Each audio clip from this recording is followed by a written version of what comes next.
Well, good evening. Oh, Good evening. Good I evening. wasn't sure it was work. Good evening, everybody.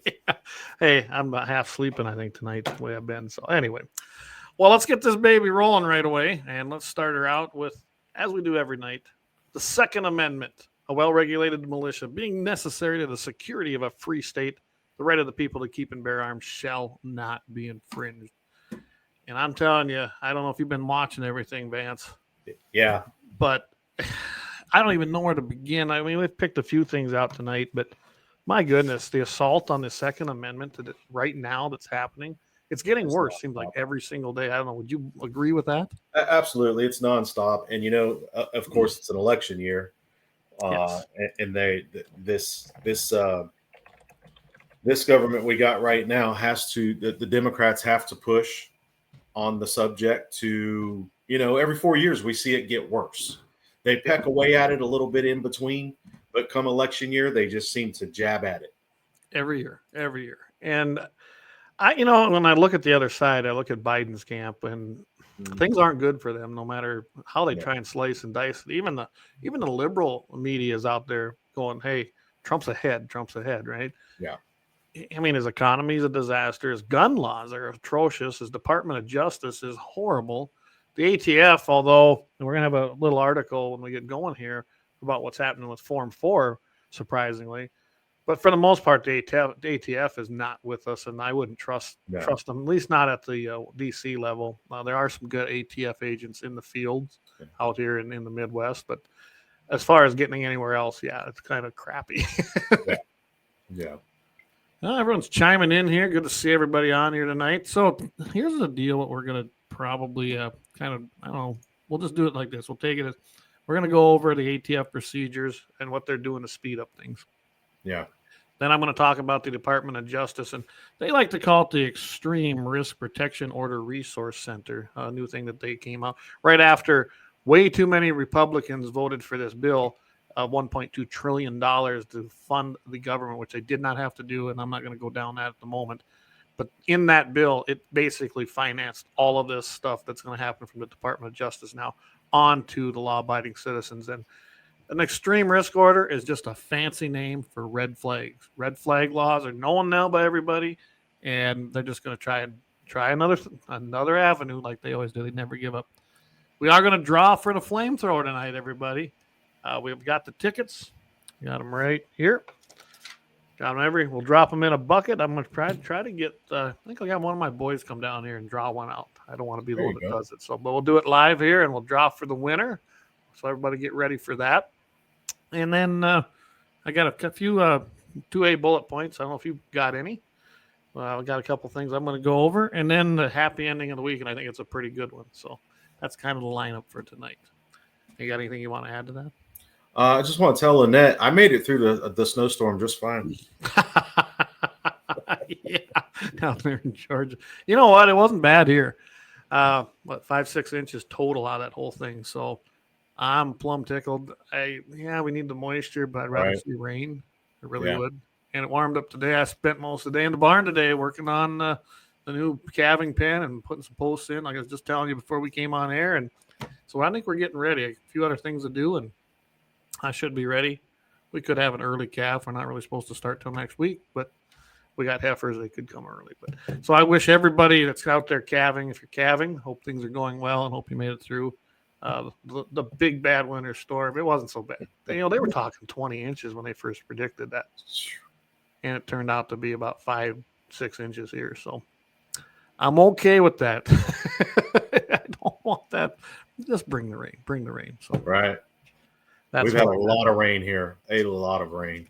we're pretty dry again. Of course, not unusual here, you know that. But when it does rain, then things they sure get nice and green, don't they? Mhm. Is she coming up this fall, by the way? I'm going to try real hard. I'm Good. going to Alaska in late June for an anniversary trip, and I've got some work trips in the works, but in the plans. But I'm going to try real quick. Man, I want to come up and do some pheasant hunting. Much as I love the deer and antelope hunt up there, I really love shooting them birds. Well, I do know that sounds like Chris Hawk's coming up, and the Right. last I heard, Kerry was, but I haven't talked to Chris Hawk lately to see Yeah. if that's still a goal. But that was kind of what he was talking. But you guys got to do is swing through Tennessee and get Rory. Yeah, I think that'd be fun. and John lives right close to him. There you go. We have a we have a little bitty plan if he does come up here because we're gonna have some fun with that. But that's been in the works for years. We need to make it happen. I still want to do it. If people want to talk about me, let's really give them a reason, right? I'd have the whole area talking. But anyway, Mike is not with us tonight. He had other plans. He is playing Peter in a Lord's Supper. In their live Lord's Supper that they're doing for Easter at the church. So that's great. I'm glad that he's doing that. And that's okay. I skipped here a couple weeks ago so I could attend our Lenten services. So, hey, anytime you're bringing God back into your life, that's a good thing.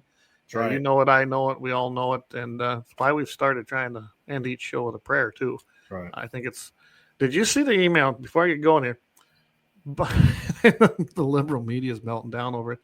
So Trump come out and has endorsed a Bible, and it looks like it's in conjunction with Lee Greenwood, and these basically saying rather than just making America great again, we got to make America pray again.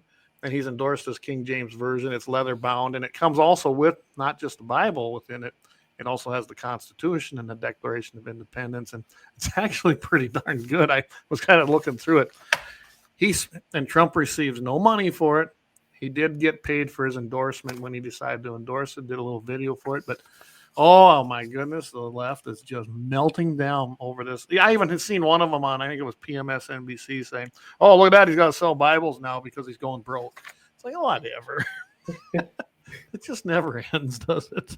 Yeah, they're making a big deal out of his legal fees. Guy's worth $3 billion and has multiple businesses. He's got a couple $1 million worth of legal fees. I don't think he's crying. No, he had the cash probably beforehand, even when it was insanely almost 600 million, which was I've never heard of anybody having to pay first before you appeal. It ain't usually how that works. You might have to put up a little bond, but that's it. Yeah, I mean, and this is a civil case. It's not even criminal. Innocent until proven guilty. But we're charging you $600 million to tell you you're guilty before we prove it. That's right. Well, that's New York. That's New York. Yeah. All right. We'll get to a couple comments here now. They're just coming in here. Hey, you got one shot. Good to see you. Lynette, hey, I love it. Lynette and Axe usually are always watching on the big screen. So Lauer Auto guys, don't forget, go check out Lauer Auto, 309 South Washington, 701-258-6308. You will not regret it. And by the way, summer's coming. Get that pulling vehicle down there for your boat. Just get the road, get your car ready for the road. Go down there and see them, and they'll get you all fixed up down there at Lauer. Trampus, I might take you up on that bird shoot, man. I remember delivering fuel out to Trampus's place. Oh, yeah. Out there. Yeah, I remember I visited a little with Trampus about that, and I think that's a really good spot. So we might have to do that. Maybe bring the video cameras out and have a little fun with that. I think it'd be fun. Rich, good to see you there. He says, good evening, fellas. Good to have you on. What's Corey? Corey's got, he goes, yeah, crazy. Crazy because he's in the 500 wealthiest people. Yeah. And I helped contribute to that. I had to buy just because his stock trades. Now that True Social went public on the IPO, it trades as DJT, Donald J. Trump. I got to own some of that. So I am now back in the market. I pulled out a long time ago and did other things, but so I took a little bit of money and had to buy some. And I actually did it with the boys' names. Well, as much as I could, I still had to, they're not 21, so they can't technically own it. But that'd be a good way for them to dip their toe into investments. Why not do it with Donald Trump stock? Because I'm pretty sure it's not going to fail. So I look at this way. I don't think I'll lose money. I'm not planning to get rich off of it, but I won't lose money. At the very best break even, it'd be a lot of fun just to own. I want to get actually one of the shares on a piece of paper so I can frame it. But having fun with that. So, all right, let's move into what we're going to talk about. The first thing I got on here is, if everybody hasn't heard, and I know Corey's is ready already as well, the ATF procedures have sped up in processing Form 4s. And Form 4s are the NFA, National Firearms Act form. When you go buy a suppressor, you have to fill out your Form 4. It's insane. It's always been, I don't know, it's always been an Achilles heel to me. I think it's ridiculous that so we can have hearing protection. That's what we're really wanting as a suppressor for. You have to it's classified as an NFA item. Right. 1934 when they passed that. Yeah. And it was $200 tax stamp, and then you have to wait insane amounts of time. Well, some of them now, and I've been hearing this, they've been getting processed instantly. Well, they've switched over to the e-form, a lot of them.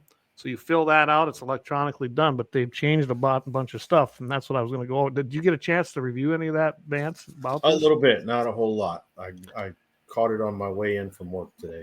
So the ATF, they're processing e-forms basically at a record pace now. This started on March 15th. So all you guys that all of a sudden, boom, are getting approved. This is going to be why.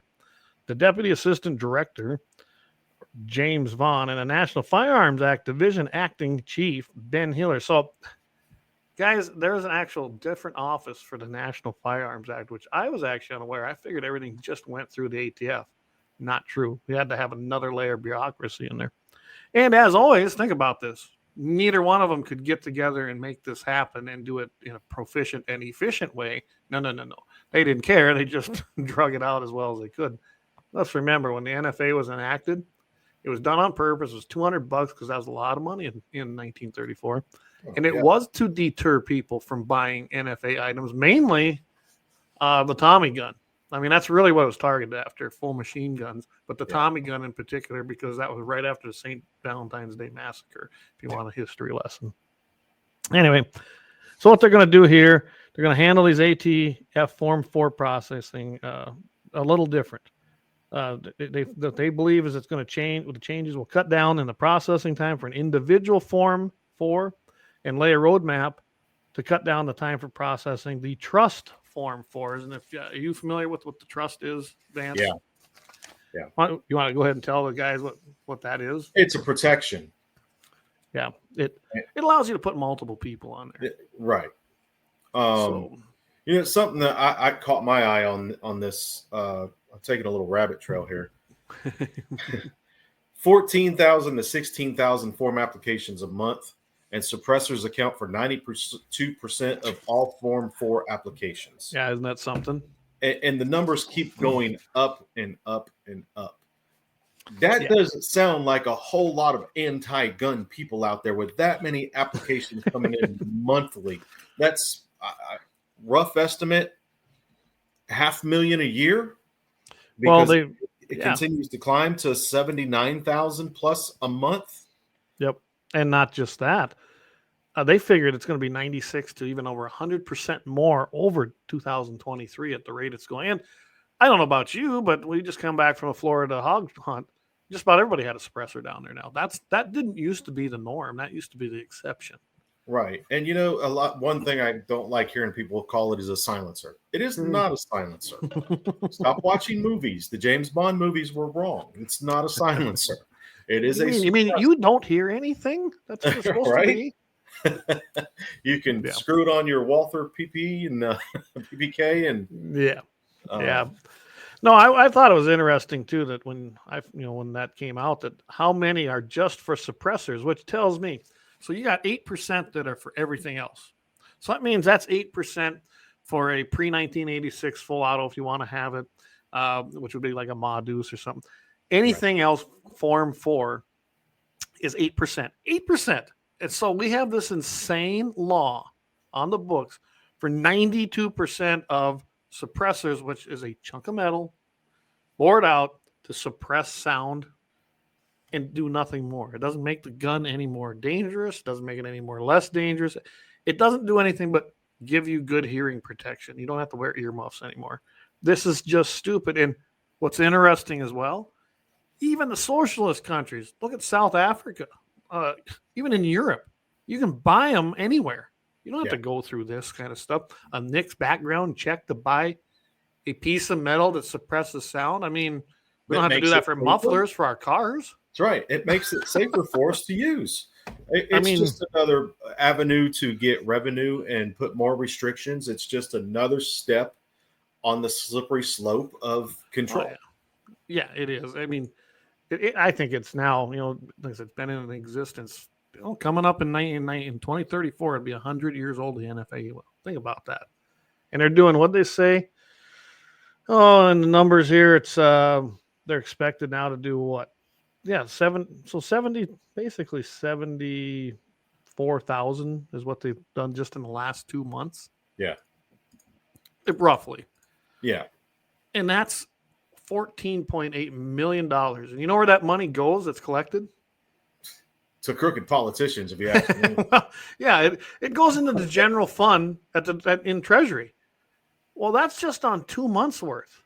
Yeah. Now, take that times 6. We'll just take that for the year, which is going to be higher than that. That's $88.8 million. So when they say that, when they go on this BS that, oh, we got to shut down the government, we ain't got no more money.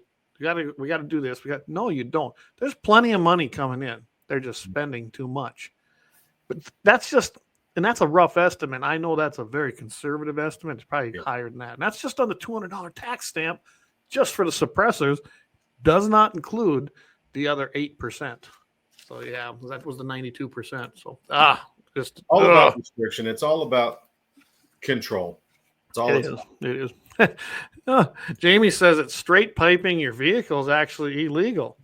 You know, I mentioned the muffler thing. True. It might have been, I guess. I never paid attention. I had a couple that way. Didn't care, I guess. Yeah. But yeah, I mean, they do require. They want you to have a muffler on it, and when you think about that, they want you to have one on your vehicle, but you can't have essentially a muffler on your gun unless you do a $200 tax stamp and run through the hoops.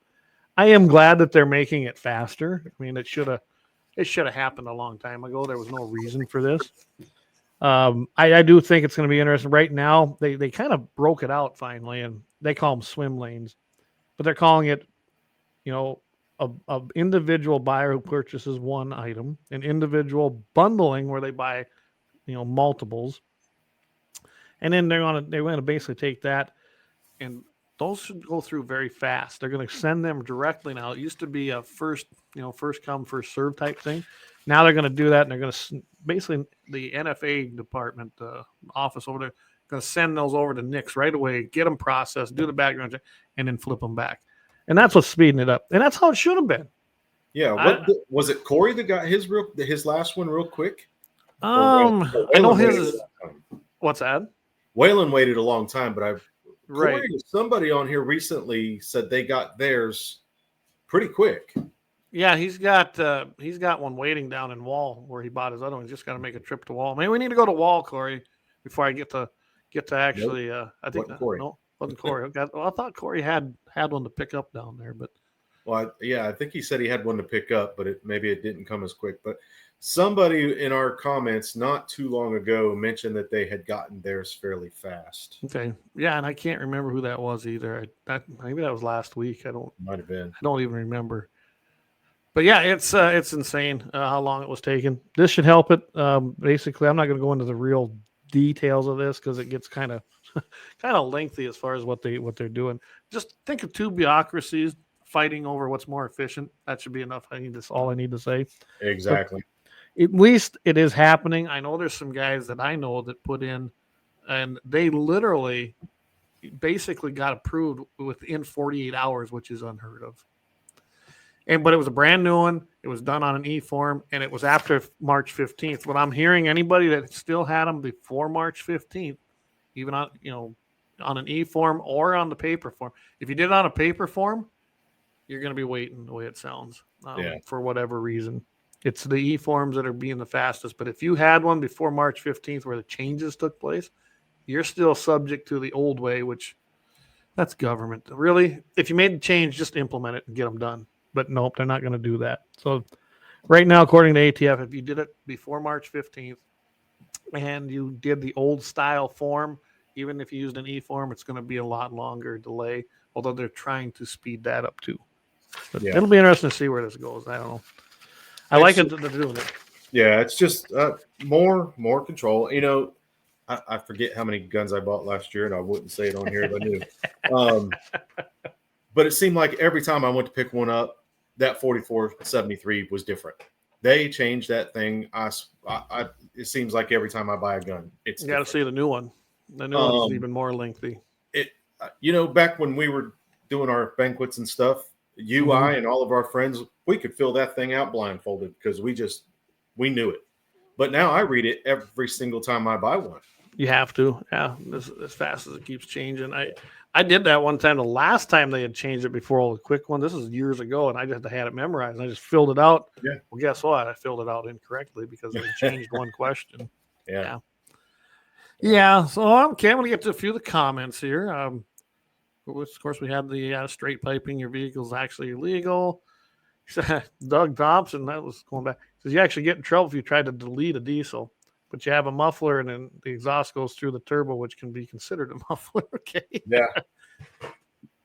Dan Brown says, hey, he says, I'm still waiting. This is on the suppressors from last July. So, wow, last July. Hopefully that'll speed up for you. But you're before that March 15th date that they took the changes. So, but hopefully they'll get that.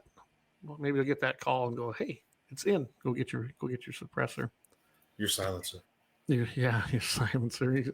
Corey says, I do have one to pick up. That one took over a year. So his took over a year to get approved on that one. Okay. Doug Wolf, he says, it was a suppressor company that started the e-file. Otherwise, the ATF would still be pushing paper files. Yeah, and I don't know if it was Silencer Co. Silencer Co. Is that what they call them? Or I don't know if it was Brandon's company or which one it was. There's two big ones out there. And I can't tell you which one actually pushed that. But you're right, Doug. Doug's the owner of Lauer Auto, so great sponsor. Got to mention that being he's listening. Doug Thompson again, he chimed in here. He said, I heard from the shop in Rapids, some came back in 3 days. It's election year. They want the ATF to try and look good. Well, yeah. Although it was a fundamental change they made. So I'm glad they're doing that. I mean, that's how they're going to keep processing them now. But yeah, 3 days. That's unheard of. It shouldn't even take 3 days. It still shouldn't take that long. It really, really shouldn't. Okay, Doug says it. Or JD says, Doug, it was the American Suppressor Association. Okay, there's who it was. It was American, and I'm glad that they did that. I used to be a member just because, but I let it lapse. I suppose I should join again. They do good work. I mean, I only joined them because I know they're fighting for suppressors' rights, and they're fighting to get rid of the NFA requirement. So they're doing good work too. You just don't hear a lot about them because they're not huge like a lot of the other groups out there. But all right, well, I'll tell you what. It may be a good time to take a quick break here. Take a quick break. Then we're going to come back and talk about the Justice Department and what they're launching. Just a new way to go after red flag laws, and it's just infuriating to me. But, a new alphabet department. Yeah, pretty much. That's what it always is, and a new office. So we'll take a quick break, thank our sponsors, and then we'll be right back. Jump right into this. Cover the world of firearms at Bismarck's Double H Gun Shop. With a wide range of products from handguns to rifles, we cater to all your shooting needs. We are your local gun experts. Not only do we sell firearms, reloading supplies, targets, and whatever your heart desires, but we also have a ton of knowledge and answers. We shoot, we hunt, we compete, we reload. It's been the Howard's way since 1976, and we ain't fixing to change anything. Visit our website at hhgunshop.com to browse our inventory. Double H Gun Shop, Bismarck's best new and used firearm reloading supply, gunsmithing, and sporting goods store. Double H Guns. Double H Guns. 1021 South Washington Street, Bismarck, North Dakota. Call 701-223-4888.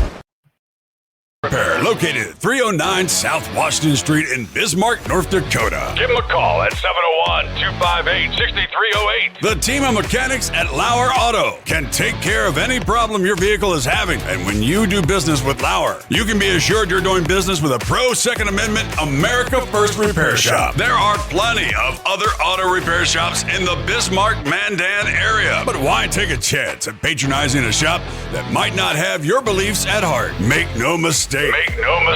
Lauer Auto is your pro Second Amendment repair shop. When you talk to the guys at Lauer Auto, don't forget to tell them that you heard they are a sponsor of Guns and the 701 and that you appreciate their support of our pro Second Amendment, pro North Dakota live stream and podcast. That's Lauer Auto Repair, 701-258-6308. 701-258-6308. Located 309 South Washington Street in Bismarck, North Dakota. All right, welcome back, everybody. Again, thanks to our sponsors. We can't do it without them. And if you're interested in becoming a sponsor, we got a few new ones that are talking about coming on. Just get a hold of myself or Jamie or even Mike, and we can get a hold of you. Or just email us at guns at gunsinthe701.com. That's the easiest way. Guns at gunsinthe701.com. And we can get you kind of started down that path. And we'd love to have new sponsors. It's always great to see that. And I think our sponsors now can tell you that they're seeing traffic come in. So I'm glad to hear that. All right. So do you want to take this one? Or you want me to take lead? Yeah. I did read over this one, and better than the last one.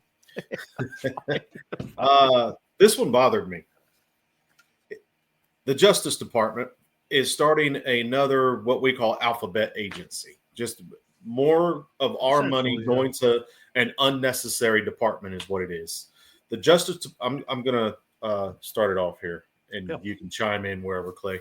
The Justice Department launched the National Extreme Risk Protection Order, ERPO, Resource Center. The center, which will provide training and technical assistance to law enforcement officials, prosecutors, attorneys, judges, clinicians, victim service and social service providers, community organizations, and behavioral health professionals responsible for implementing laws designed to keep guns out of the hands.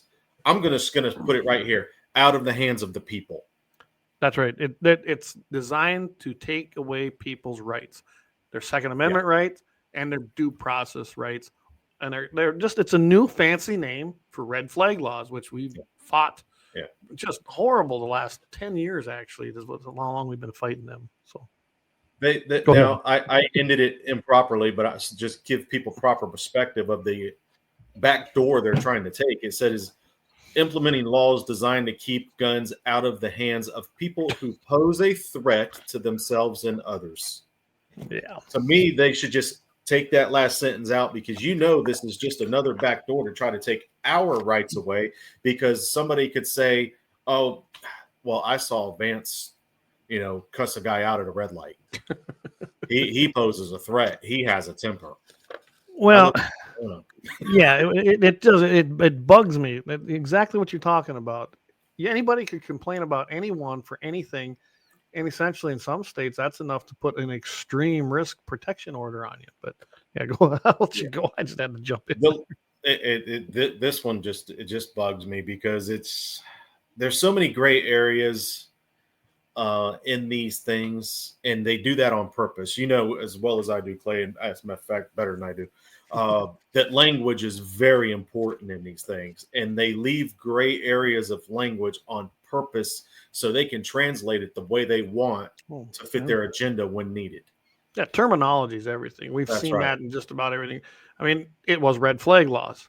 Yeah. Now it's extreme risk protection order. Well, those have been out forever. They've been, a risk protection order or a protection order in general. That's a term.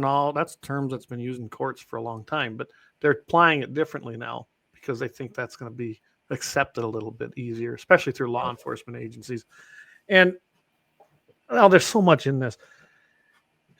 Here's what bugs me is, and I'll let you kind of go on here because I imagine you're going to get to what I'm going to talk about in it. But there's a ton of money available in this thing for the wrong reasons, and to the wrong people. And to the wrong people. But you're right. Terminology is everything, and we're seeing it every single day. Illegal alien became illegal immigrant, became illegal migrant. Now it's just migrant. Now, who have now gun rights? Now, who want to? They want to arm them now. You can't. Oh, yeah, we want to. That's a whole show right there. A whole show on that, yeah. All right, let me go on, and we'll just keep elaborating on the paragraph. The launch of the National Extreme Risk Protection Order Resource Center will provide our partners across the country with valuable resources to keep firearms out of the hands of individuals who pose a threat to themselves or others, said Attorney General Merrick B. Garland. The establishment of the center is the latest example of the Justice Department's work to use every tool provided to landmark bipartisan Safer Communities Act to protect communities from gun violence. Gun violence is a buzzword we've been hearing in the last few years. Gun violence. What's the difference in me hitting you over the head with something? Is that violence, or is it? Again, terminology. There's no such thing as violence. There's violence. There's violence, just like assault weapons. There's no such thing as an assault rifle. It's just a rifle. Yeah. Yeah, and My biggest issue is, well, I call it the Bipartisan Unsafe Communities Act, which again, guys, don't think this is all Democrat. It had Republicans help pass it in the House, especially when they At owned it. rhinos. Yes, and this is a bunch of crap. It should have been voted down. I don't care what else was in it. This is the problem. There was a lot of other things in this that were attached to it. You can't take 1,000-page bills, give it to somebody, and expect them to read it, and that's what the point is. And then they say, "Oh, okay, well, I'll pass it because my thing's in there," and that's what happens. That's just insanity. And I call it the Department of Justice. It's their war on guns. We've been in a war on guns since 2021 in January when Biden's administration took over. Merrick Garland, if you remember, they tried to appoint him in a basically the Congress was out of session and it was going to be a recess appointment and it didn't get through. They stopped it. I'll give McConnell that. He stopped that. He did not let that happen in the Senate. But this guy is a rabid anti-gunner. He has been for his whole entire life. He's a little twerp is what he is. Again, another little twerp sits in the government collecting a big paycheck for doing nothing except trying to go after your rights and infringe on them. But all right, next. ERPO laws, which are molded off domestic violence protection orders, created a civil process allowing law enforcement, family members in most states, and medical professionals or other groups in some states to petition a court to temporarily prohibit someone at risk of harming themselves or others from purchasing and possessing firearms for the duration of the order. And you know very well, and I know very well, things can get tied up in court for a long time. Long time. And not just that. With these orders, guys, let's not forget, if one is, some states already have it. They'll come take your personal property and possess it. They're taking it away from you, and until you prove that you're not that you're not guilty, that you are innocent, that's not the way it's supposed to work.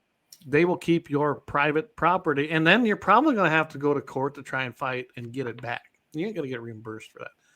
It takes away all due process. There's no way to have these orders. They always say, "Well, we're going to do this, and we're going to preserve due process." No, they're not. They can't. It's impossible to do. You either have evidence or you don't. Right. And I got a real problem. I mean, when they say that it's basically going to be up to law enforcement, the government, maybe family members. Well, I'll tell you right now, as you've been out here and seen how family members, especially if they're in battles for land in an inheritance, can you imagine what that could create? Yeah. Or you've got spouses who are pissed off at one another and they decide to get a divorce, or they just are mad at each other. And I can just see this, and it's already happening in South Dakota. If you don't know it, if you file for divorce in South Dakota, immediately there's temporary what they call them, restraining orders. Yes, they put a temporary restraining order on both parties immediately. What that triggers is really a taking of your firearms, and that needs a change in South Dakota. It's in Wyoming too. That's wrong. You've done nothing. It's just automatic because you filed for divorce. I mean, it might be not even a hard one. It might be, but that has nothing to do with taking your Second Amendment rights. It shouldn't anyway. Wow, that's crazy. I wasn't aware of that law. I know. Yeah, I ran into it several times with members of the NRA when I was working for them, because they'd call me and go, "What do I do?" And I was like, "Not a heck of a lot you can do. If it hasn't happened yet that they came to take them, take your firearms and get them out of your house and put them with somebody you trust." That's my first advice to everybody in South Dakota. If you are going to go through a divorce, there will be a temporary restraining order processed immediately when it goes through court. Get your firearms out of your house because they're going to come take them. Yeah. I don't think that's changed. I mean, it's been a few years, but I've heard of nothing where that changed. So, Yeah, that's why I have real issues with this and red flag laws in whole, because the people making these decisions, they have narratives, they have an ideology, and it does not coincide with the Constitution whatsoever. No. This is just another department designed to take rights and peck away at our Constitution. Absolutely. In 2023, the Justice Department's Office of Justice Programs, OJP, awarded $238 million to states, territories, and the District of Columbia under the Burn State Crisis Intervention Program, which was created by the bipartisan Safer Communities Act and is designed to help jurisdictions implement crisis intervention strategies, including ERPO programs. In addition, OJP awarded $4 million to support training and technical assistance under Burn SCIP, including $2 million that was awarded to the Johns Hopkins Center for Gun Violence Solutions to establish the ERPO Resource Center in collaboration with OJP's Bureau of Justice Assistance.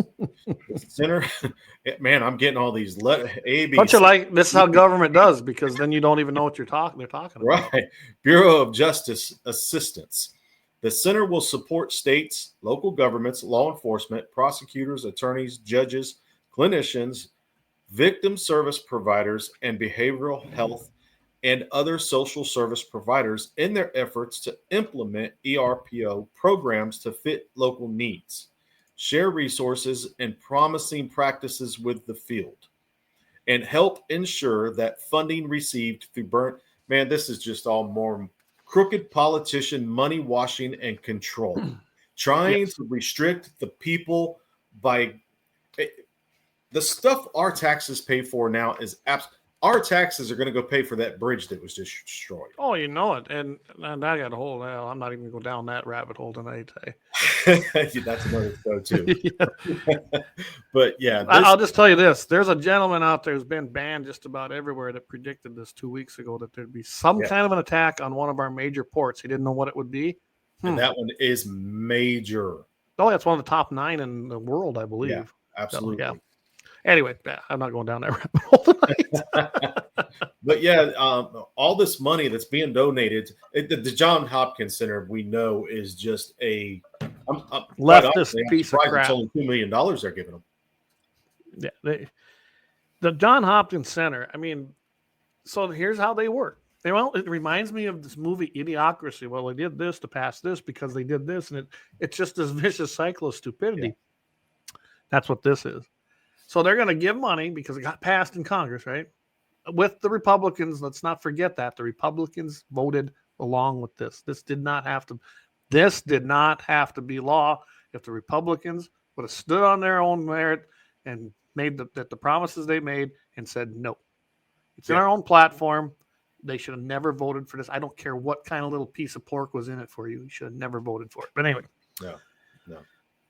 They're going to pass this. They did it. Then $238 million through the Justice Department's Office of Justice Programs. Isn't that a great term? Which is OJP. $238 million what they're going to dole out. And they're going to dole this out to mainly blue states that already have red flag laws. Well, what I'm more worried about is them taking that money and tempting the states that have teetered with this. And if everyone's not familiar, 2 sessions ago, old Wardner, he was one of our leaders in the state legislature in North Dakota. Kirsten Baszler was on it. There was a couple of Democrats out of Fargo that introduced the bill. They were all right there, guys. And Wardner brought it forth in his chamber. They supported a red flag law, essentially, in North Dakota. Luckily, it got killed on the floor of the House and never made it over to the Senate. I mean, they killed it. They smashed it. Thanks to Rick Becker and the crew over there that got that done, because that was horrible. Then Wardner comes out and says, "Oh, well, I wasn't quite sure. I guess I was misled on it." The hell he was. He's not in there anymore. He retired. Good thing. He should have retired years ago. But you'd be surprised of the North Dakota Republican legislators that were on board with this thing and voted for it. There was like 14 or 15 of them. There should have been 0 on a red flag line. This was in North Dakota. So this kind of thing bothers me. What kind of departments are going to apply for these grants, get the money, try to implement it, even though we have laws that's supposed to stop that in North Dakota? How many legislators are going to say, "Oh, there's a lot of free money here from the feds. We should get some of that." And it's not all bad, right? They'll ignore the bad things in it and say that there's going to be some good things coming out of it. No, you don't need any of it. Yeah. And it's just another foot in the door from the feds coming from the top down, trying to implement extreme risk orders, or i.e. red flag laws. And Johns Hopkins University Center, whatever, these guys, they're the ones that make decisions. Supposedly, they're really smart people, right? Yeah. Mm-hmm. Well, they're an ideology. They have an ideology. They form that ideology. Then they do research with money from us and cement their ideology, no matter what the findings are, and then say, okay, publish it. And then all of a sudden, oh, by the way, we got to cite Johns Hopkins University because they said this in a study. Now we have to push for this bill. That's how this works, guys. They were funded by the government for an intended result. Then they make that result, they publish it, and then it's used as factual proof when it really isn't. You can tear it apart pretty easy. But all right, I'm going to quit on that one. I'm going to skip down just a little bit because the other one's just repetitive. The next paragraph is just repetitive. OJP's investment in ERPO programs demonstrates the department's commitment to addressing the gun violence crisis in the United States, said OJP Assistant Attorney General Amy Solomon. This crisis cannot be solved at one level of government. We must use all of our resources and collaborate at all the federal, state, and local levels to find an innovative, evidence-based, and holistic solutions to help keep American communities safe. This is just, for one, I can't stand the idea of another department being created. What's that mean? That means the government needs more money to run that department and give away hundreds of millions of dollars like they're doing. By unelected people, unelected bureaucrats. Yes. And that's just going to be another excuse for them to raise taxes. Well, the studies show that the ERPO, I can hear this at the next election speech. Right. It's been a success and it's cut down on crime and blah, blah, blah, blah, lie after lie after lie for an excuse to raise our taxes. And not only that, they're going to mention the ERPO, right? Who's going to know what that is unless you've read about it? Right. This is what I mean. The government uses that all the time. They just take the first letter of each word and just call it the organization, call it great, right? Right. And you know what? I've said it before. You've said it. All of us Second Amendment people say this often. Over 22,000 laws on the books against the Second Amendment. One more is going to work. Now it's like they think one more alphabet department, but that'll solve the problem. No, it won't. It'll add to the problem because you're going to make you and me criminals. Yeah, law-abiding citizens, you're going to turn into criminals. Like you said, over 22,000 laws on the books, and that's just Maine laws. I actually contend there's probably a lot more if you take the ones that are part of other codes and like century codes and codified laws that really aren't necessarily Second Amendment but get applied that way. So there's probably even more restrictions and regs. And then you get to the cities who they don't even pass ordinances or laws. They just have an executive order or a reg or anything that restricts in any way. Well, that's an infringement. That's an infringement. And that's prohibited in the 27 words of the Second Amendment. Luckily, Bruin reversed a bunch of that. But what bothers me is when they say it right here. We must use and collaborate at federal, state, and local levels. That's the problem. The Fed shouldn't be collaborating anywhere on this with anybody at our local levels. And our local politicians, whether it's your school board, your city council, your commissioners, your state legislature, whatever level, it should say no. Our local sheriff should be protecting us from this type of stuff. The sheriff should be protecting you from this. I mean, look at Chicago. Because one more law works, right? So we know what happens in Chicago daily. I mean, they do a daily death count almost anymore. But did you see that story where it was a off-duty police officer? They were trying to try and mug her, and she pulled her service weapon and killed the guy.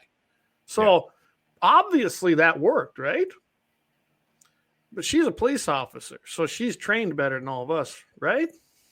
Not you, I, and most of our friends. And Dan might agree or disagree with me on that he was listening. But I'm telling you right now, I've had a lot of training. I haven't been trained like a police officer, but I can fire my gun and protect myself. I probably had a lot more than most people.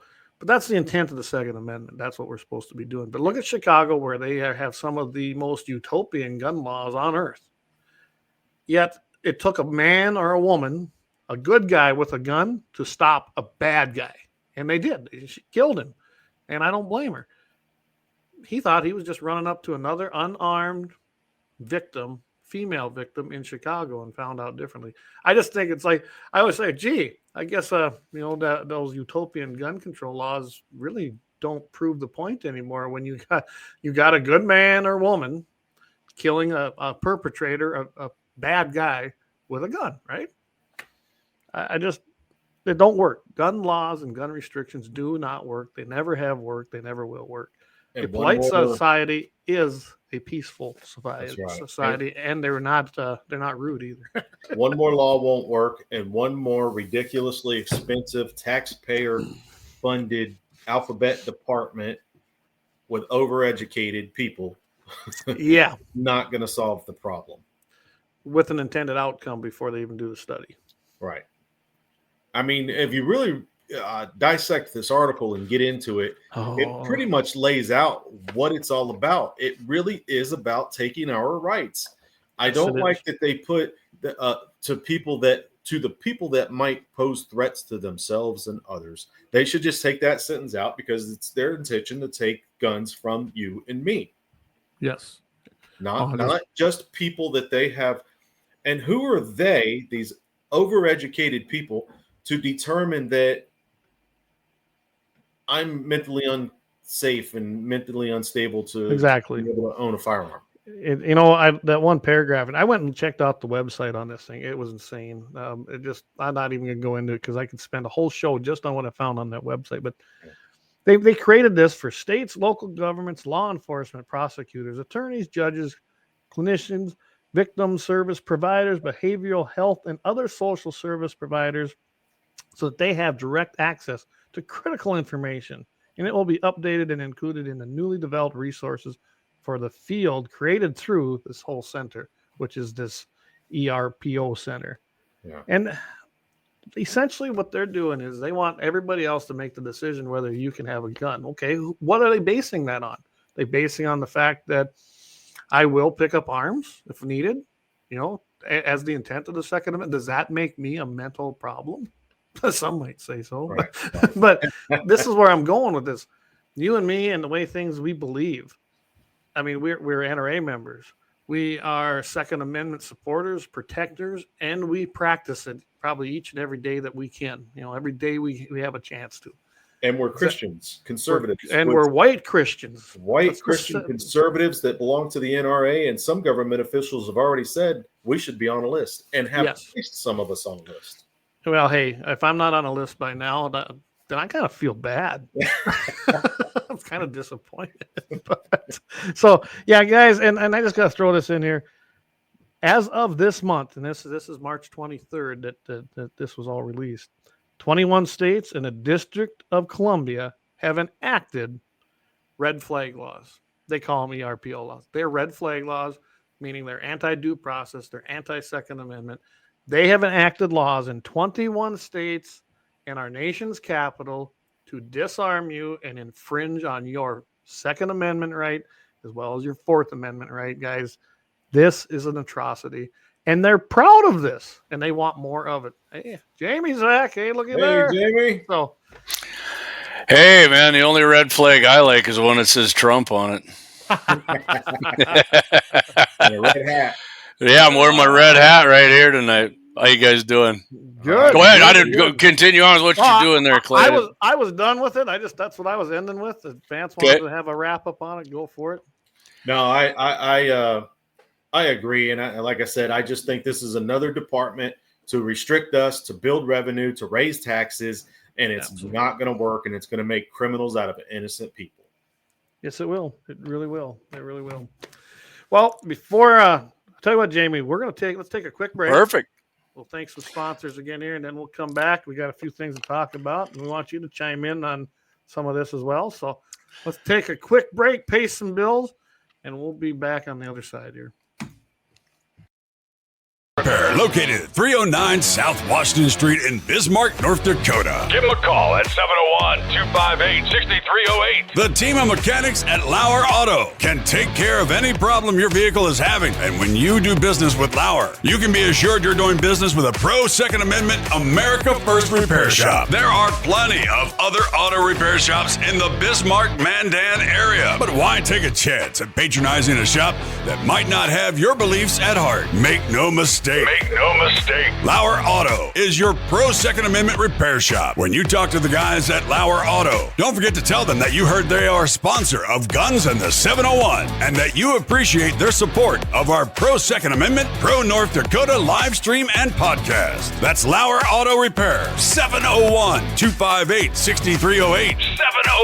701-258-6308. Located 309 South Washington Street in Bismarck, North Dakota.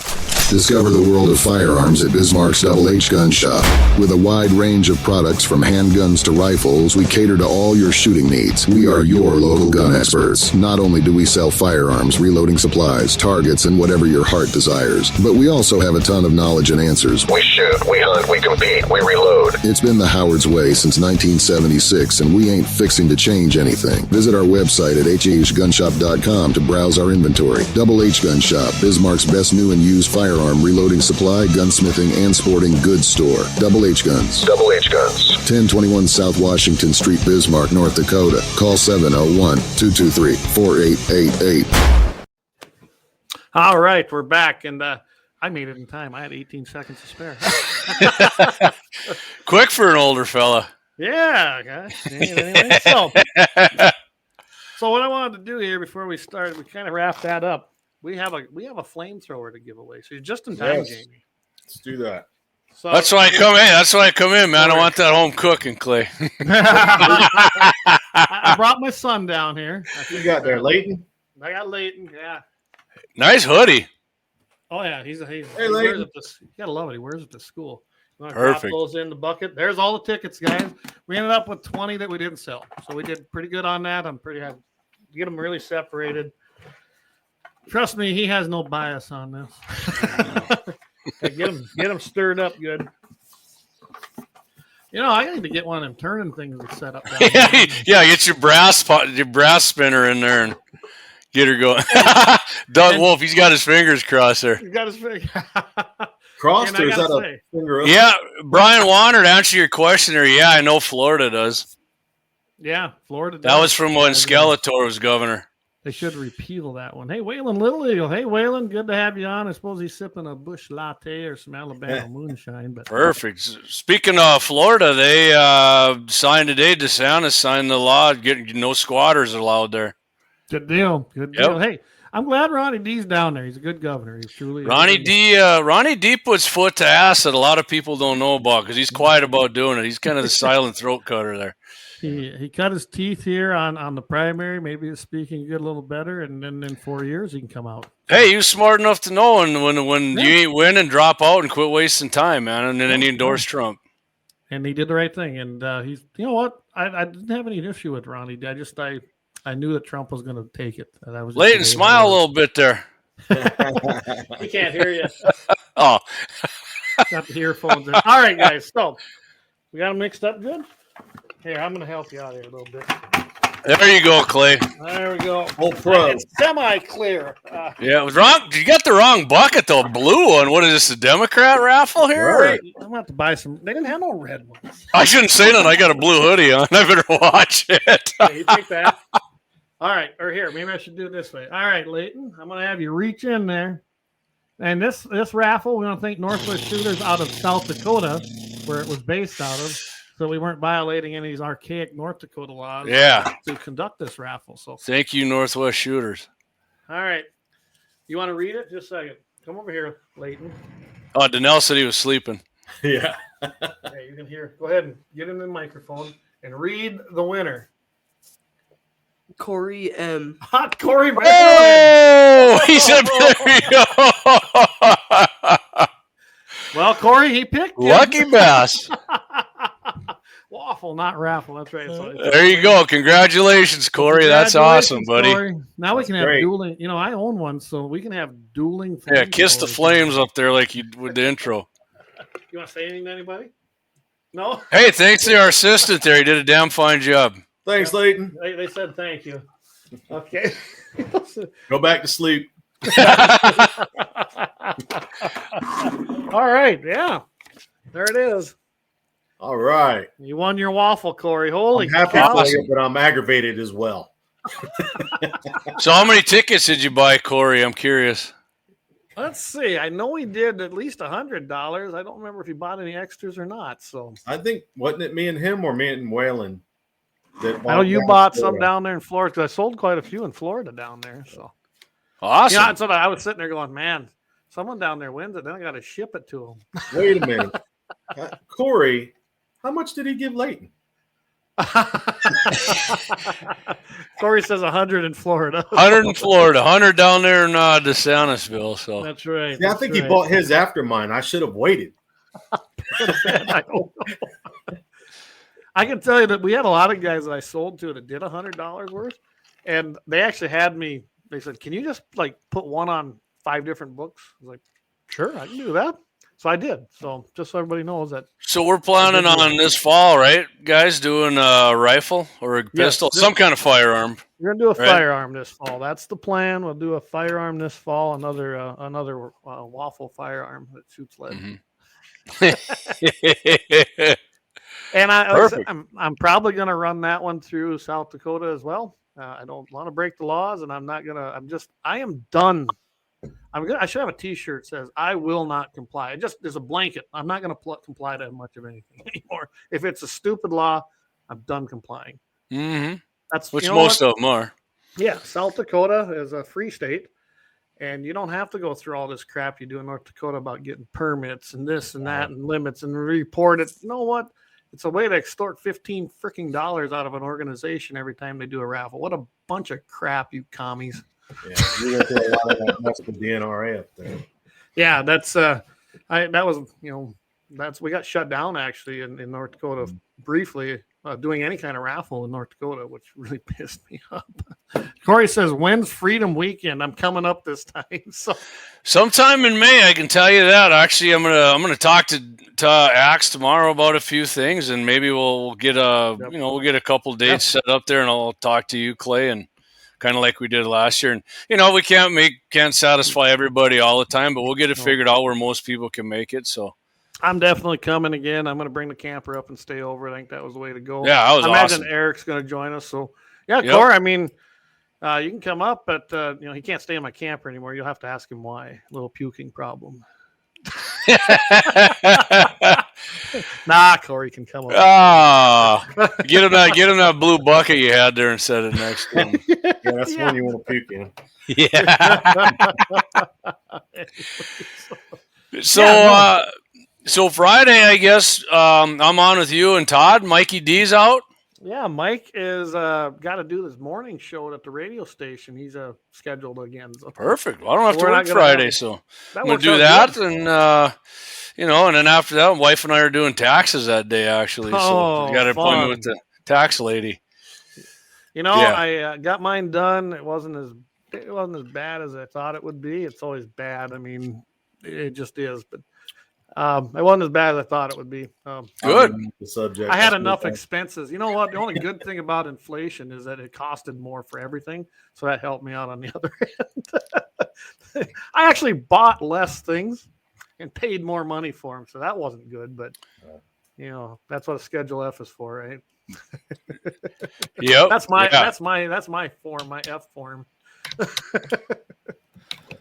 All Yeah, right. well, that'll be fun. I'm looking forward to it. Like I said, I got Friday off, so I'm not too worried. Taking it easy tomorrow night. Taxation, it is theft, Corey. Yes, it is. Yes, it is. Make sure you pay them taxes on that flamethrower to Clay.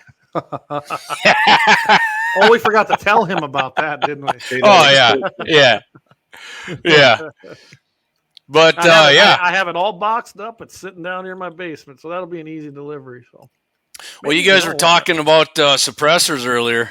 Yes. So next Thursday on 701 Nation, I'm going to have on I'm having on Dustin Weidrich. He owns Hazen Armory LLC, big suppressor dealer up there in Mercer County. We're going to be talking all things suppressor. So that's going to be, awesome. of course, next Thursday. Yep, 7 p.m. We do it 7 p.m. Central right here, and all the guns in the 701's social media outlets and the website.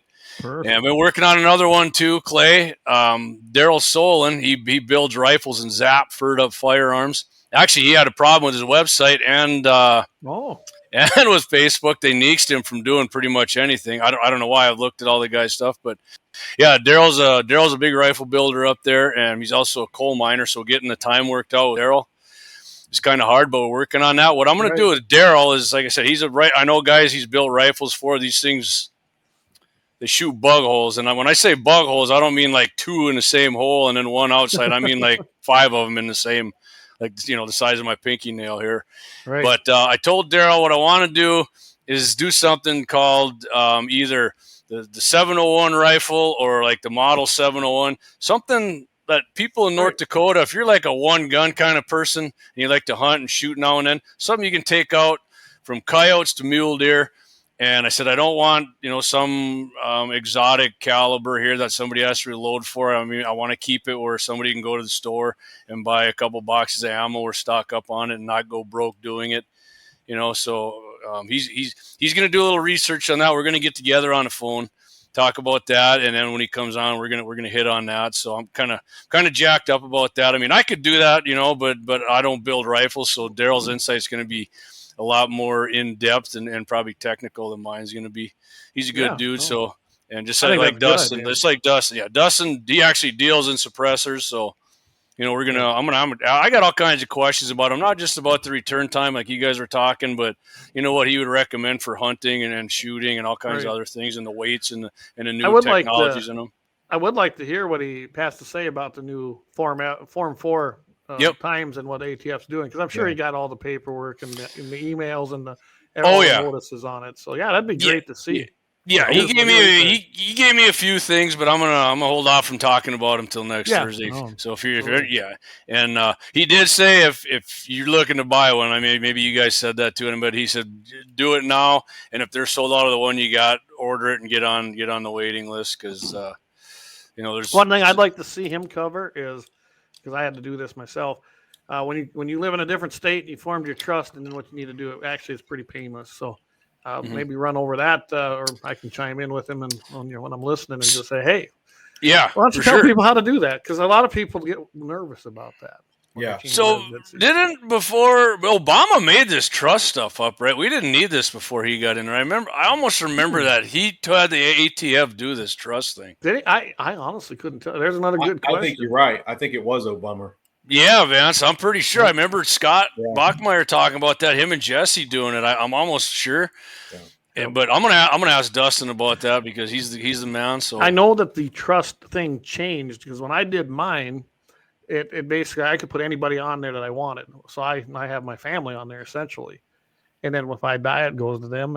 And it was really, all I did was they did everything on me, nothing on them. And now I think they got to go into the background checks on. Okay, maybe that's what it is. You got to get, you could. Okay, I think maybe that's what it was. I mean, I'll ask him, because I'm not totally clear on that. I think Daryl actually does some suppressor stuff too. I'll ask him when he's on. But I mean, I know Daryl is the big rifle guy. Actually, my dad's neighbor had one, Tanner. The 22 Creed, I think. And I mean, this thing just, he showed me some of his targets. Yeah. But you know what I mean? When I say a rifle for everybody in the Dakotas, I don't want something that somebody's got to reload for. I reload. Honestly, I can't freaking stand reloading. I hate reloading, but it's necessary for some of the things I do.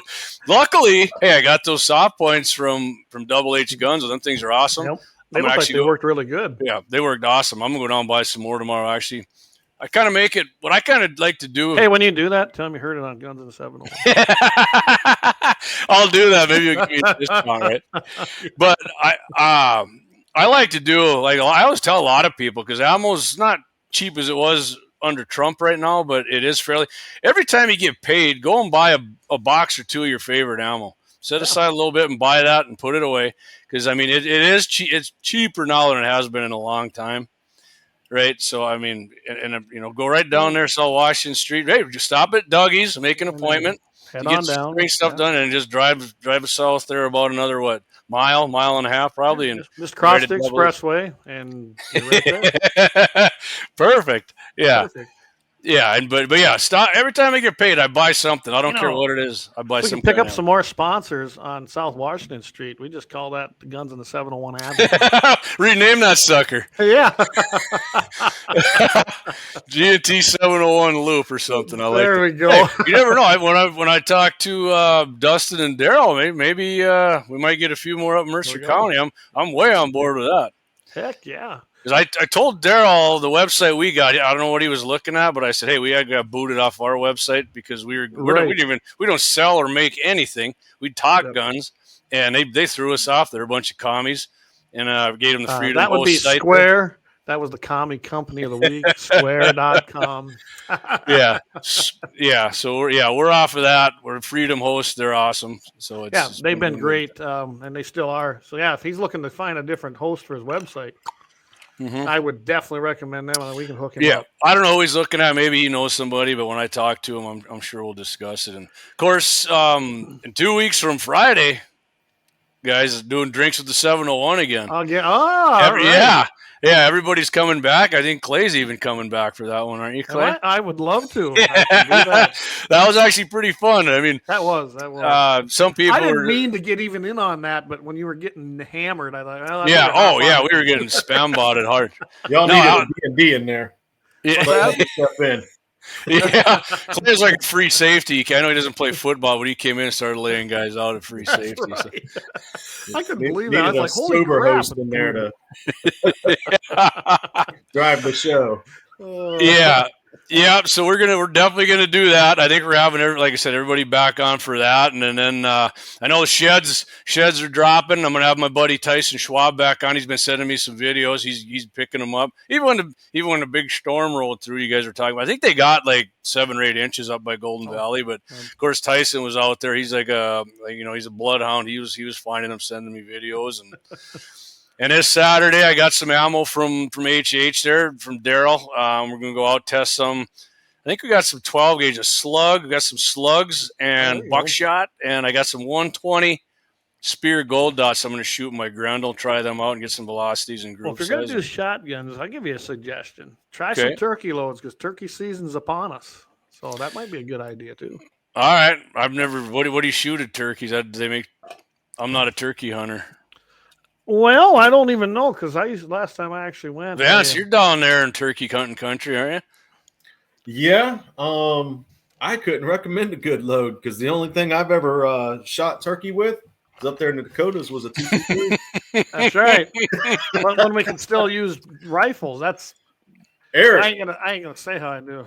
So did you give him? Chime in on the turkey hunting. I just told him I said, Eric. Okay, let's see. If he's. Well, not yet. There you go. So was it a Texas heart shot then with the 223? Right. Just took the head right because I remember Scott had a guy on. Yep. Just take it right. All right. Yeah. Soft point. I did the same thing with. I was using a soft point with my gun. I don't know what you were using. Yeah. Soft point. Well, I remember Scott had that guy on, and he asked him about that. He was from Texas, and he said what it is actually. If you shoot a turkey, that's where it came from. I think it was shooting turkeys up the rear end, and it was like straight to their heart when you did that. So Texas heart shot. Yeah. I can say when I do use a shotgun on turkeys, of course they're usually around my yard because they're tame. But when I go to fill my tag, I actually just use 4 or 5 shot, and that's been plenty good for what I've been doing. Mm-hmm.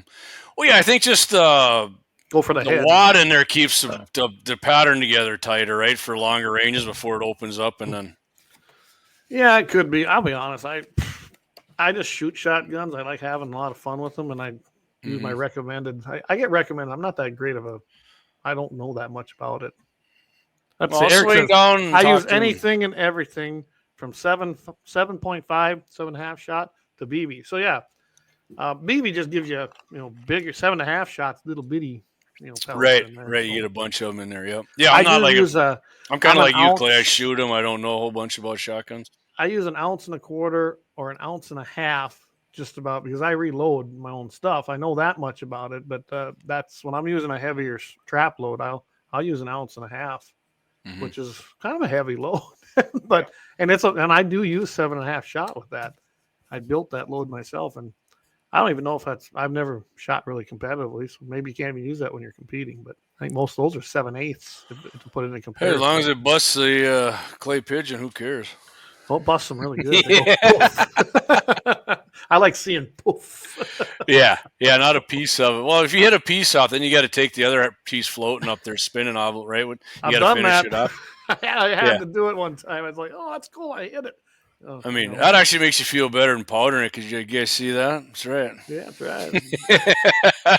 made it a little difficult on myself. I just wounded it and make it look like you did it on purpose. Yeah. Don't turn around like, hey, you turn around just straight face like, yeah.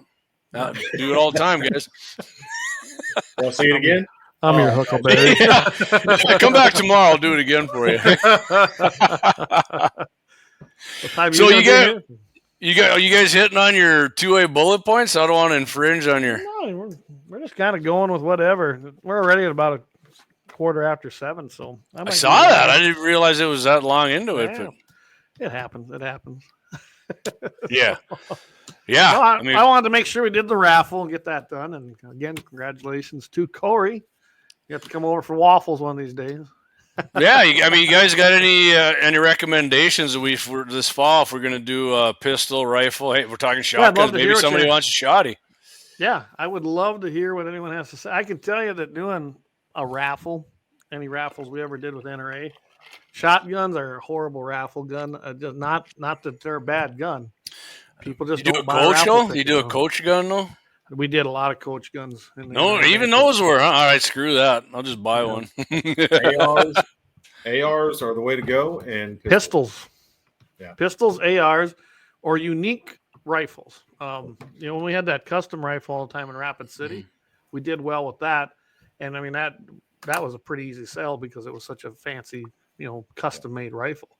We always had one on display, but it wasn't the one you won because they'd build it to fit you and then go from there and the caliber you wanted. So yeah, it was pretty cool. But that was a $2,500 plus rifle cost. Well, I don't know what they sold for. Remember, Clay? Remember when we did that? We did that segment on that Henry. They had them new pistols. Two different.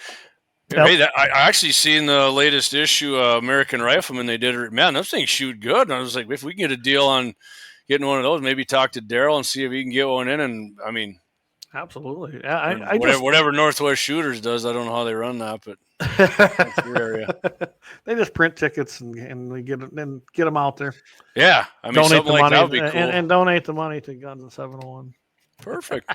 Minus costs, right? Why wouldn't you? I mean, it's a great place to donate money to. That's right. Kel-Tec Sub 2000. They are fun, Corey. They definitely are fun. Had a lot of them in the banquets too. Yeah, anybody just wants to chime in and let us know, or send me and Jamie or Vance or Mike. Hey, what do you want to see? Yeah, if we do something like that. Josh had kind of got in there too with what he's talking. Maybe turkey hunt. You got that? Did you get that comment up there? Oh, yep. I see it here. Yep. There we go. Choke has a lot to do with pattern. Lots of new fancy stuff and shot shells nowadays with wads to help control patterns. Tighter the choke, tighter the pattern, farther it goes. Yep, pretty simple. There you go. All right, perfect. Axe is a firefighter with a flamethrower. Yes, he is, isn't he? Fight fire with fire, man. The old saying, right? Now, when we go back to Florida, we can have dueling flamethrowers, right? That's awesome. They'll probably be more than 2 next time we go. I want to buy that bigger one on there, but I made myself a pack out of a pour-on bottle, so I can have extra fuel when I hook that baby up. Awesome. Just do not take a brand new one out and try to show Jamie and test it. Yeah, not indoors either, for sure. It had no fuel in it, but when they tested it, they must have left a little in there. Yeah, Clay, you just hit this. This is how it starts up and flamed right by my head. I didn't know I could move that fast yet. Left a little dark spot on the ceiling, and so it did dry out. It did dry out, Clay. So I got up there and scrubbed it and washed my shirt, and it all came out. Oh my God! It's like, holy shit! Yeah, well, I tell you what, guys. Just a good reminder, treat every gun, whether it's a flamethrower or a regular one. Yeah. Loaded. Yeah, my boss said that to Clay right away. Clay. I'm glad it happened there. Yeah. Well, I'm glad. Yeah, it didn't light nothing up, and yeah, it was fun. It got my heart pumping. If there was any blockage in my artery, it came out right there. You had your stress test, right? Yeah. Well, All right, what? man. Well, I tell you what, I'm gonna let you guys go. I'm gonna get upstairs and. I think you know what, we're kind of towards the end here, and I don't want to go real late tonight. So why don't you stay on here, and I'm going to do your happy ending of the week. Sounds good. You have it. I mean, I think I picked a good one. So, all right, we'll give the inevitable happy ending of the week intro. Here we go.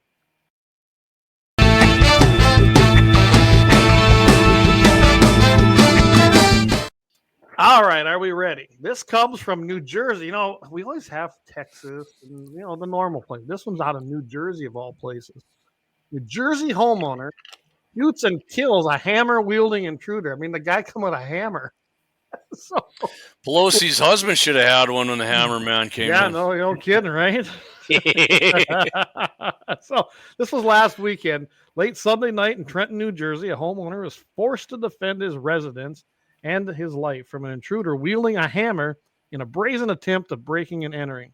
The incident occurred about 10:25 p.m. and ended in a fatal shooting of the intruder, 34-year-old Andre, I think is how it's pronounced, Ingram, another worthless lowlife, by the homeowner whose name has not yet been released by authorities yet. According to the Mercer County Prosecutor's Office, the sequence of Mercer County. They got one of those out east too, huh? I bet the one out there is not very conservative. Probably not as conservative as this one. They probably don't use coal there or nothing. So. No, probably not. They're dependent on windmills and that. No gun builders, no suppressor dealers. The sequence of events unfolded as Ingram, a Trenton local, was caught on a Ring camera smashing his way into the entrance of the home located in Bird Avenue. We don't know where that's at, so who cares, right? The intruder breached, and then he breached the house. The homeowner seen that because he saw it on his Ring doorbell, grabbed his firearm, and made a split-second decision to shoot him in the chest as he was coming at him. That led to his death and the injuries that he sustained. What I thought was really funny is this guy, he must have made it a little ways because the Trenton police officers then found this guy at some other avenue, at St. Francis Avenue. He was quickly transported to Capitol Health Regional Medical Center where he was pronounced dead. That's right. He had assumed room temperature. We're proud of that. The guy was meaning to do harm Makes to this me happy. guy. He broke into the house. Hey, illegals, all illegal aliens, keep this in mind. Even in the commie state of New Jersey, where you're not allowed to have stand your ground, you can barely have a concealed carry permit, you too will be shot if you try to invade the homes in Trenton, New Jersey. And that, my friends, is the happy ending of the week. Man, that almost bring a tear of joy in my eye there, Clayton. It makes me wonder, though, guys, what's going to happen to that homeowner? Right now, I guess I could have put that up. They have not charged him with anything yet, which is surprising out there. They said there's an ongoing investigation. As of right now, though, no charges have been filed against the resident there. So I'm happy to hear that. Good. If I hear anything, I did actually, when I found this article, I went ahead and I'm following it. So if we hear anything. So you're telling me, Clay, there's a sliver of common sense left in New Jersey? Well, there's a sliver of common sense in some people. Okay. Probably the police department. Yeah. I agree. And some people, I go to New York every year for work. I'm going back up in May, and I've made some good friends up there. There are a lot of conservative people in Jersey and in New York. It's just like California. You get up in the northern part of California, it's the same thing. There's conservatives up Look there. at Santos is in. That was in what part of New York was that? Yeah, and boy, that was stupid. What they, you know what? Okay, the guy's a liar, cheat, whatever. But to expel him and take your majority down. Did you look at Santos's votes? He was one of the most conservative guys in the House. He had a conservative voting record. Man, Republicans are some of our own worst enemies. They are. So Clay and I were talking real quick before we were on this subject. Clay and I were talking about Tulsi Gabbard, and I listened to her. She was on Don Jr.'s podcast on Rumble. I listened to it. He had her on because she's going through a transformation since she was a Democrat, and And I mean, she's getting more and more conservative every day. I mean, it happens to a lot of these guys because their party just goes berserk and it chases them over. And they're, I always kind of thought she had some common sense to her, but Don Jr. had her on. If you hadn't listened to it and you got reservations about Tulsi Gabbard, go on there. Don Jr. had her on. But I saw today on Facebook, Clay. I can't remember if it was Mr. Guns and Gear. One of the guys, I ended up following him, but good guy. Hey, Doug, hey, man, nice shot. That perfect shot, yeah. Of course, they were bitching, and then he put up there a comment from her in like 2017 or 18, when she was for, banning ARs and this and that. And I was happy to see about half of the comments on the post were, hey, dude, Trump used to think the same thing. Oh. Ronald Reagan turned. And when somebody's coming over to our side and give them a chance right away. If they're a phony, they're gonna give themselves up. But you can't. If they're coming over, and I mean, she's almost fully. I mean, a lot. When I listen to her, man, she's like, I feel like I'm talking to you guys because she's really conservative. But when they're coming over, you can't sit there and start bashing them. And she's a phony. No. This is bullshit. She's lying. Lying what? Because she's not hard up for money. Right about it. Isn't that what the point of things like this are? We don't want to talk to the echo chamber. We're hoping that somewhere, someplace, we find somebody and we reach them and we change their mind. Well, if we get their mind changed, it's not going to be all at once. It's not going to be 100%. But bring them over to our side, and that's where we can work on them. Take them out shooting, get them involved. And how many times have you guys done that? Where I've taken someone who so many times, Clay, I can't didn't even like it. And then they're like, "Oh my God, this is great!" Yeah. So, give them a chance. I can tell you, me personally, my whole life. I mean, I always knew the Second Amendment, man. Right? You can own guns. You're right to own guns, carry guns. But I would say, about 2000. I remember I had a conversation with somebody once, and it was about trust but verify. Exactly, Doug. Exactly. Like I said, if you want to verify it, go listen to what she's saying on there, and she lays it out. I mean, she's not a dumb person. She's got common sense. She's very cogent with her answer. She'll tell you flat out why she thought that way and why she changed her mind. Anyway, I would say around the time George Bush and Gore were running, which about the time when I started turning into more of a conservative than I always consider. I'm kind of, I'm an independent and kind of that stupid shit. But I talked to people about. Yeah, I mean, I actually voted for Dorkin once, so. Ooh. Yeah. Well, hey, I voted for that worthless Clinton back in 1992. Yeah. So my buddy and I were talking about it, and they were like, hey, and I even said we were talking about guns, like ARs. What would you need that for hunting?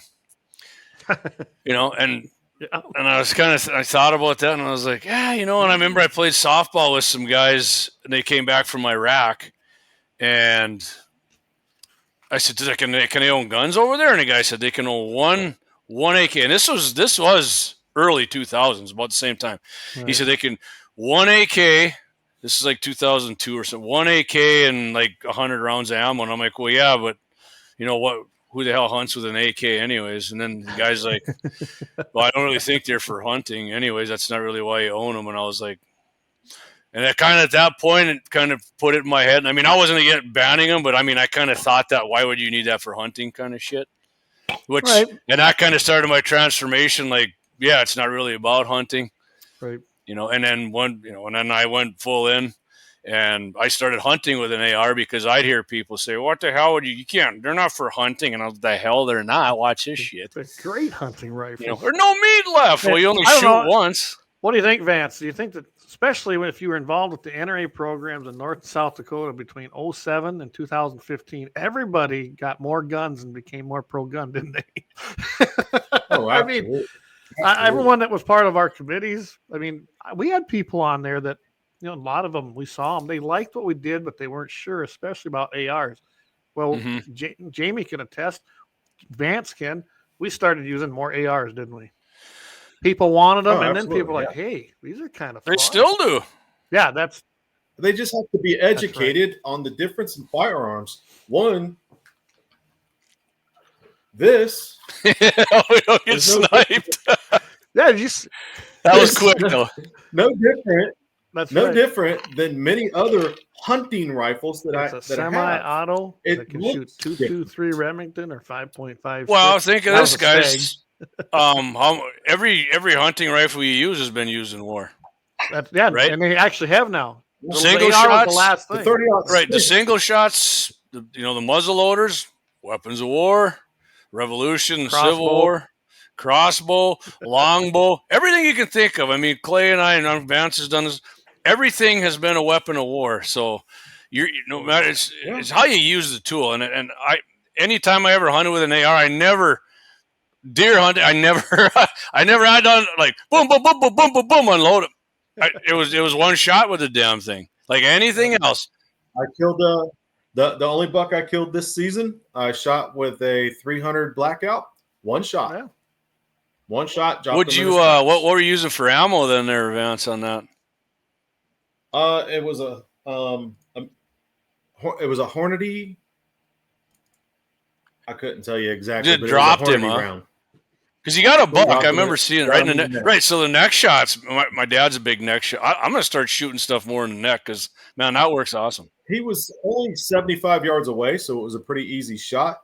And to be honest, where I was hunting was pretty close to the property line, and I did not want him headed that way. Nope. So I So- said, that's a pretty easy shot, and I dropped. I've never seen anything shot in the neck that takes another step. They usually drop, and I mean, No. if you got to hit them again, because I mean, it knocks them out. If anything, it kills them almost every time. Yeah.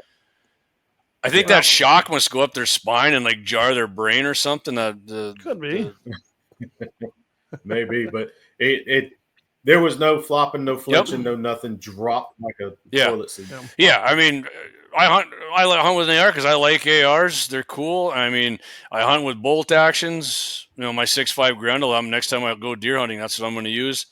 My kid this fall, and my nephew and my buddies. I don't know what they're going to use. Probably, two of them might use a bolt action, but my daughter's pretty jacked up about using the AR. So, Eric says. And the ARs for when we go down to Florida, we're riding around on the buggies and the side by sides and stuff. When you're riding around looking for hogs or something that's going to be moving quickly or can move quickly, you want something short, easy to prep and shoot. And those ARs are perfect for that. For sure.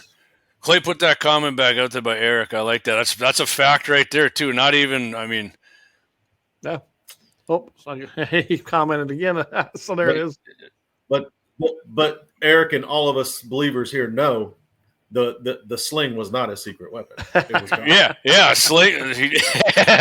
Eric put sling is a weapon of war. David killed Goliath with that. Yeah, he did. Well, and then he goes, but if you want it mounted, please don't shoot it in the We're gonna test your skill out, Eric. That's right. That's right. This was a Georgia buck, Eric. Well, so, and as we always talk with Todd, I mean, we made him a T-shirt because guess what? The original assault weapon was a rock. Cain and Abel, right? Come on. That's right. That's right. That's right. That is perfect right there. And if any of you are listening on the podcast, that rock on there is, what is it, Clay?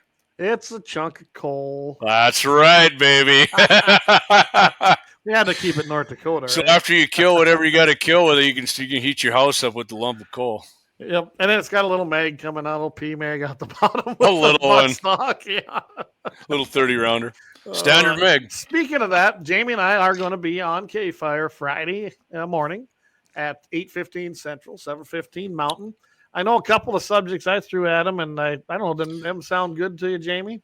I know you got one for me. The one is the Wyoming governor vetoed the dang bill that basically would have eliminated the gun-free zones. Yeah, what in the hell? And I'm going to cover that, and he did it. I'm looking forward to hearing that. They had a veto-proof legislature, and tune in Friday, and I'll tell you why they can't veto it. It's a bunch of BS.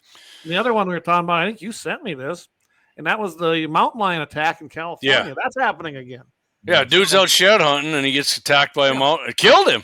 Killed him. So, yeah, it was two people. One, they were brothers, and killed the one. So tune in, and we're going to have a couple other things going on, too. They're So just like tune big kitty cats, Clay. Just pet them and be nice to them. right? Nice kitty. Some milk. Oh, yeah, I don't. So you got those two, Clay.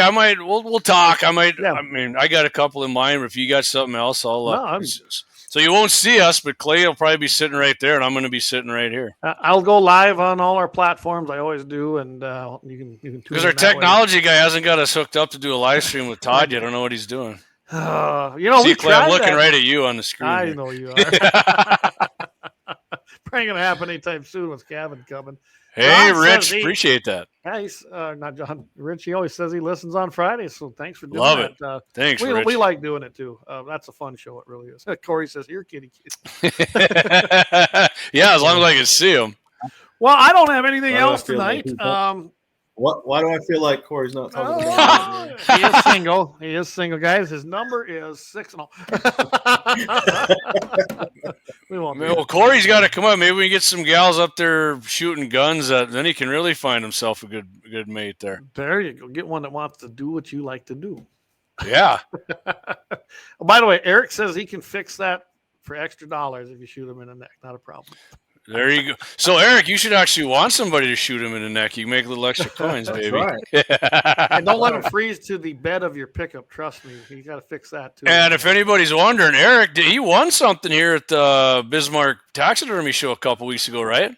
Yeah, he did. I don't even remember what was it. I don't even remember. I don't know. He had all his ribbons laid out there, so I know he Yeah, did. He did I think something. it was best of. Was it best of show, fish- Eric? I know that you won with It's the a fish fish. mount, Well, wasn't they were it? reproduction fish. Grizz's Taxidermy, right, Clay? Grizz's Taxidermy, Shade Hill, South Dakota. Yep. That was There you great go, work. Eric. 10,000 people just heard it. We get. I wish. You know what? If I wouldn't be Kevin anymore, and you wouldn't be working at the dental shop. If we had Yeah. Wait. Oh, But waiting you know for what, that. Jamie? We still have more listeners than that moron in the morning now every day on 550. And Mike We Bell, probably do. We probably do. he's a commie, and I said it right here. And I don't. You know, I can't stand him. I wish he'd take more calls, but because I Well, you mean know what? he does throw some stuff out to me that is like he's taking he's slapping a conservative in the back of the head, and then he's not letting you get a comeback, and I just Well, see him sitting there giggling to himself. About That's what commies do. They don't want any. They don't want any Yeah. pushback. They just want Yeah. to make them. it. You know, Daryl will take any call anytime. Yes, he does. Daryl does a great job. So just you listen Friday mornings to us. Start free. Even though Friday Daryl doesn't off. listen to us, you're welcome, Daryl.